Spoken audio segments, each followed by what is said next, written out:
ఒకరోజు జమీందార్ కన్ను రామయ్య పొలం మీద పడింది. రామయ్య ఇక నుంచి ఈ పొలం నాది, నువ్విక్కడి నుండి వెళ్ళిపో.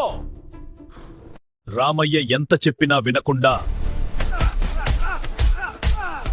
జమీందార్ మనుషులతన్ని కొట్టి పొలం నుంచి వెళ్లగొట్టారు.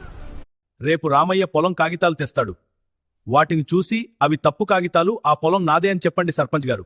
అలాగే చెప్తాను, కానీ చెప్తే నాకేమిస్తావు?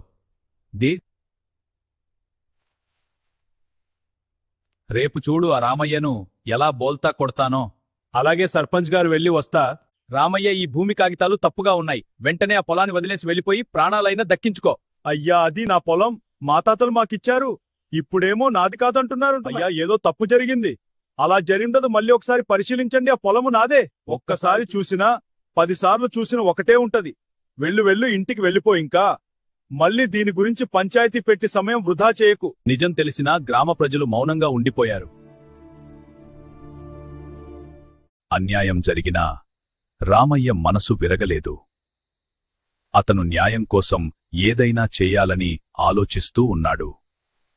కొన్ని రోజుల తర్వాత గ్రామంలో సర్పంచ్ ఎలక్షన్ ప్రకటించబడింది. రామయ్య, ఏసారి నిన్నే గెలిపిస్తే ఆ కోటయ్య, జమీందార్లు కలిసి చేసే అక్రమాలను ఆపివేయి. మా గ్రామ